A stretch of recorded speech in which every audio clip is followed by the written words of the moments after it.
Good morning and welcome. My name is Christopher McAllister. And my name is Scott Sullivan. And this is The Truth, where we give you the truth, the whole truth, and nothing but the truth. Earlier, officials from around the world signed the Southeast Atlantic Treaty Organization in Manila. The Southeast Atlantic Treaty Organization, or SEATO, is an anti-communist pact signed by 8 leaders from around the world. Breaking news! The Soviet Union has launched a full-scale invasion of Hungary. Within the hour, Russian and Romanian troops invaded Hungary, breaking several days of peace following the reconstruction of the Hungarian government due to public violent protest. Now we go to our correspondent in the field, Brett Going, who is at the Revolutionaries' headquarters in Budapest.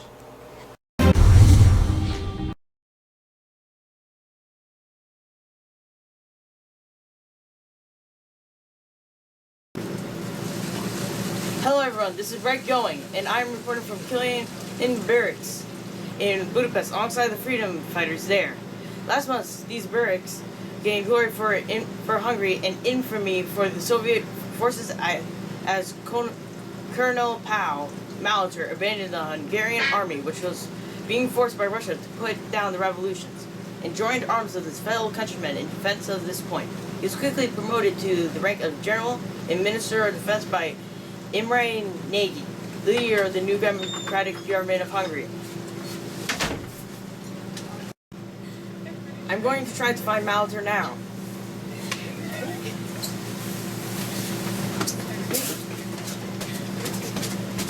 Excuse me. Mister. Going. Intriguing name, but now is not the time for pleasantries. Our leader was taken by the Russian soldiers, and they have 2 cronies outside waiting for us now. Okay. Let's go.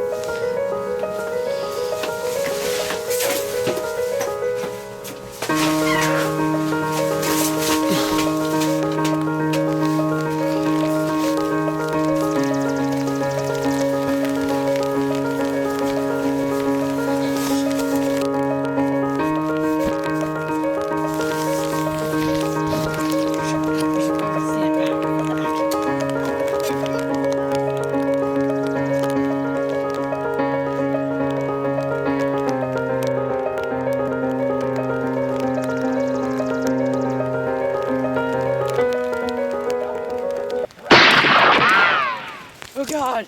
Oh God! Oh God!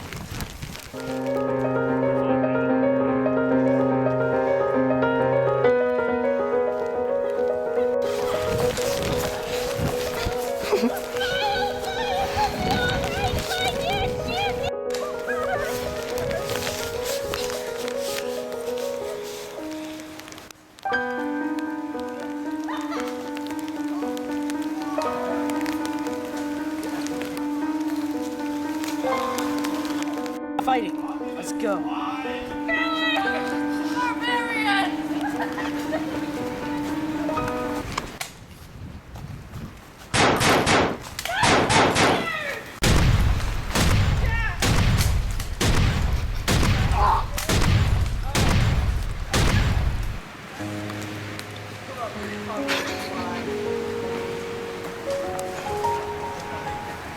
Put your weapon down if you value your life!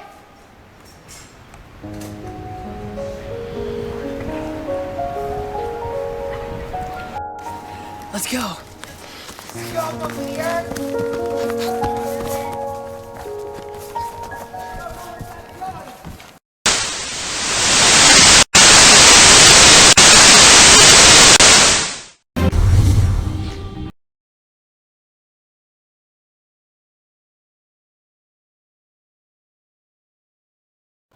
We seem to have lost connection with our on-site correspondent, and we will be working to try and regain connection with it. While we wait for the connection to be reestablished, we will now show an interview I had with our strategic analysis and ex-military captain, Juan Kenobi.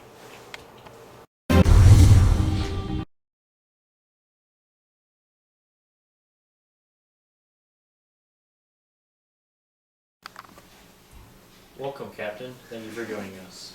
Hello, Scott, and thanks for having me. So, Captain, do you think the rebels will have a chance against the Red Army? No, the Soviet Union will not give up one of their satellites that easily. These states are one of the only areas that the Soviet Union controls right now, and they also use these states as buffer states. And it would show that the Soviet Union is losing control of its territories while it's in this arms race with the US right now. What do you think is going to transpire after this uprising? Well, Scott, one obvious effect will be the thousands of Hungarian civilians that have either been imprisoned or become refugees fleeing from Soviet grasp because of their revolts, and how they will have their effect on the economy. The uprising shows how unpopular the Soviet government is to the people. Unfortunately, some, if not most, of this information is being sealed off to us right now. Even to say the name Imre Nagy is punishable. Really? Yes. This will undoubtedly will prolong the war. This will also cause major suppression of the press and of speech. This is one of the first Soviet satellites to ever revolt against the USSR, but it will undoubtedly not be the last. It might inspire other revolutions throughout the USSR and all the other satellites. Do you think the U.S. will intervene? I don't think so, because the U.S. is preoccupied right now with the Suez Canal crisis. Also, the USSR views this as their soil, so if we attack them directly in Hungary, they might view it as us attacking them in their homeland, and they might defend it by sending us ICBMs. That is all. Thank you for your time, Captain. My pleasure.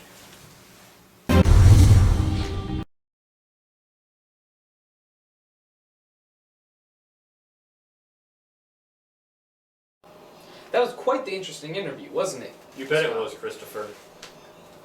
Kenobi is quite the character, isn't he? He's a rather knowledgeable fellow. The battle that he described is certain to be rather intense.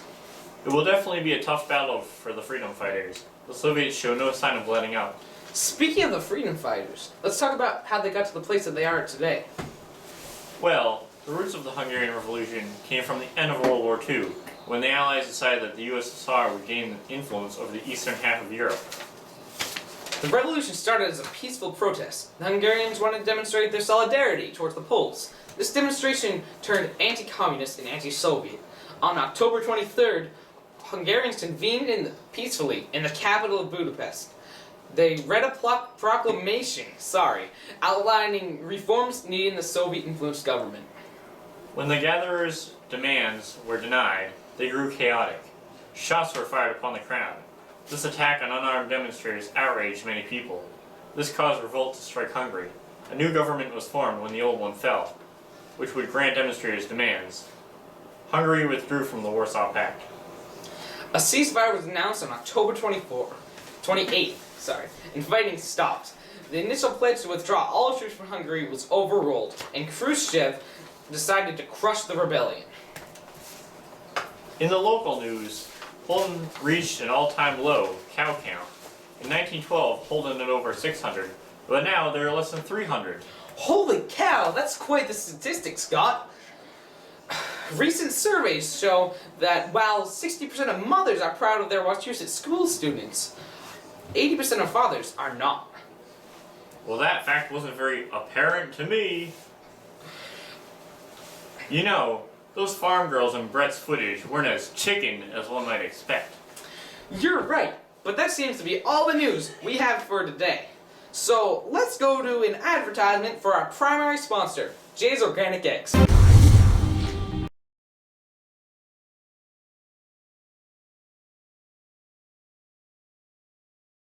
Jay's Organic Eggs, where you get nothing but the freshest organic eggs. Look at this nice, fresh, organic egg. Now back to the truth.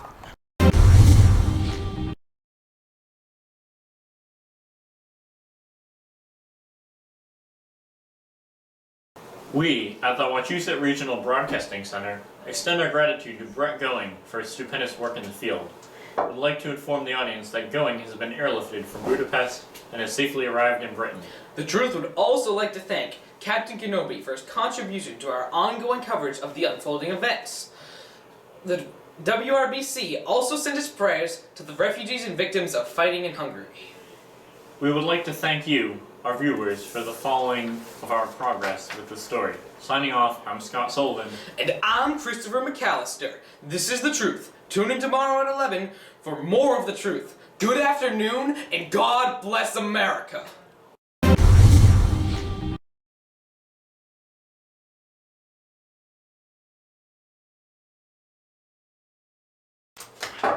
Good morning. And my name, what? No. Scott Sullivan. And this is The Truth, where we give you the truth, the whole truth, and nothing but the truth. Atlantic Treaty Organization, or CETO for short, is an anti-communist pact signed by leaders of 8 countries from around the world. Breaking news, the Soviet Union has launched a full-scale invasion of Hungary. Yeah, about that. The tie. Would you like to buy it? Your tie's off. Thank you. Wait, this Will. Breadsticks. It's a debate that it's been raging for centuries. Whether if you serve breadsticks and cheesy bread, you become a bakery other than a pizzeria. Because there are bakeries that serve small pizzas, but well, if you think about pizzerias are bakeries because they're baking pizza and brick ovens. yeah, I know, but if you put meat on top of if you put cheeseburger on top of your pizza, is it really a bakery then? Because bakeries aren't big into meat, but there's so many meats you can put on a pizza. I don't think it would be a bakery anymore.